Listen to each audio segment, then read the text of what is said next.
네, 여러분 안녕하세요. 뉴스입니다. 오늘이 12월 25일 크리스마스, 예수님 탄생일이죠. 이재명 대표는 페이스북을 통해 우리 국민께서 견뎌내신 고요한 밤이 헛되지 않도록이라는 제목 하에서 언제나 낮은 곳을 향하신 예수님의 가르침을 되돌아볼 때다. 예수께서 지금 이 땅에 오셨다면 어디로 가셨을까? 민생경제 한파로 가장 고통받는 이들, 가장 소외된 이웃들부터 찾아 결국 우리 모두를 어루만지셨을 것이다. 이 시대의 정치의 역할도 국가의 책무도 다르지 않다고 확신을 한다.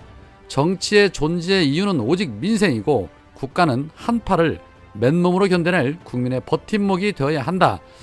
가장 낮은 곳에서 호소하는 보통 사람들의 목소리에 응답해야 모든 국민의 삶을 더 낮게 만들 수 있다. 고단한 삶을 견뎌낸 우리 국민의 고요한 밤이 헛되지 않도록 정치의 책임을 다하겠다. 내년 성탄절에는 한 해를 돌아보며 보다 희망찬 미래에 대해서 이야기할 수 있도록 최선을 다하겠다라고 말했습니다. 늘 민생만을 생각하고 걱정하는 이재명 대표의 진정성을 읽을 수 있는 대목입니다.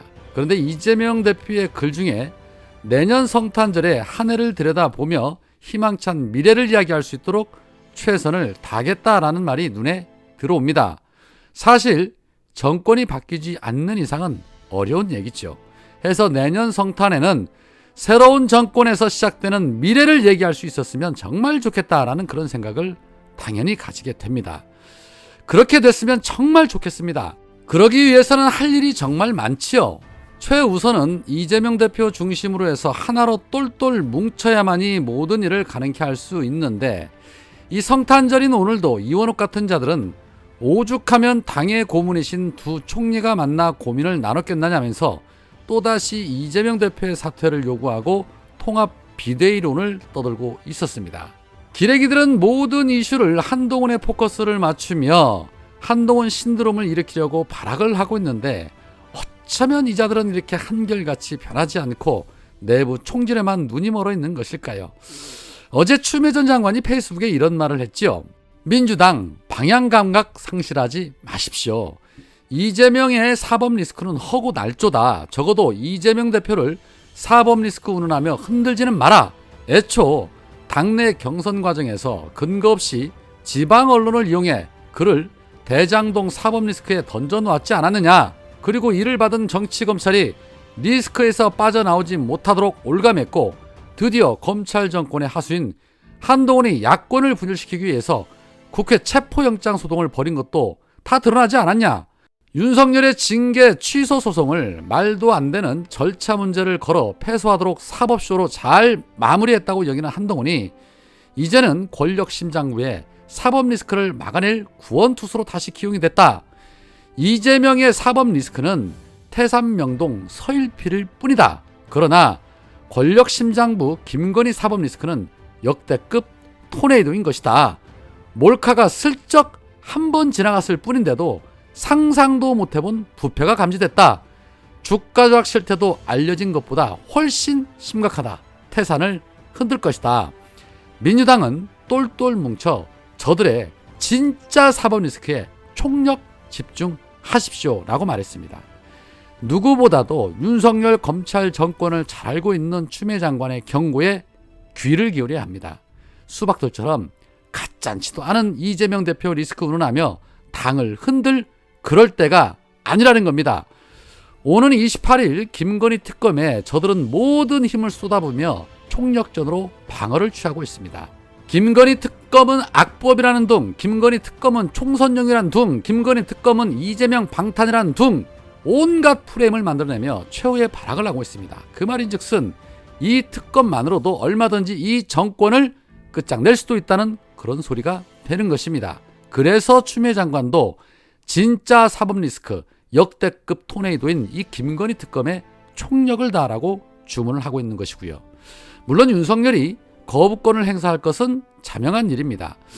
어제 이관섭 대통령실 정책실장이 인터뷰에서 저희들의 입장은 총선을 겨냥해서 어떤 흠집을 내기 위한 그런 의도로 만든 법안이 아닌가, 그런 생각을 확고하게 가지고 있습니다만 이라는 발언을 했습니다. 이 말인즉슨 거부권 행사로 이미 답을 정해 놓았다는 것이죠. 그렇다면 민주당의 공격 방법은 재의결 요구권을 통한 윤석열 압박과 공정과 상식을 기치로 내걸었던 윤석열의 내로남불, 선택적 법과 원칙, 그리고 선택적 수사와 문개기 수사로 일관되게 네 편 유죄, 내 편 무죄로 점철된 검찰 정권을 인정사정 없이 후려칠 수 있는 그런 무기를 잡게 되는 것입니다. 시간이 지나면 대충 조용히 사라질 그런 성격의 사건이 아니기 때문에 총선 때까지 윤석열 정권 심판 압박용으로는 이보다 더 좋은 무기는 없다라는 것이죠. 해서 이 부분에 대해 모든 역량을 쏟아 부어야 한다라고 말하고 있는 것입니다. 국힘당의 박대출은 김건희 특검법으로 선동해봄 영화를 찍을 거냐며 법 이름부터 악법이다. 호칭이 관계를 규정한다. 특정인 망신주기법이고 심각한 명예훼손법이다. 유현적인 유죄 추정법이다. 내용을 보면 법도 아니다. 의혹 자체가 가짜고 억지다. 도이치 특검법은 유현적 선거 공작이다. 총선용 제2생태탕법이 될 게 뻔하다. 제2생태탕 끓이는데 주방 차려줄 것이냐 라며 단호하게 거부해야 한다라고 부들부들거리고 있었습니다. 뇌가 얼마나 치우쳐야 저런 생각, 저런 발언이 나올까 싶습니다. 아무리 지들 멋대로 보고 싶은 것만 보고 듣고 싶은 것만 듣는 자들이라고는 하지만 국민 대다수가 그렇게 우스워 보이는 걸까요?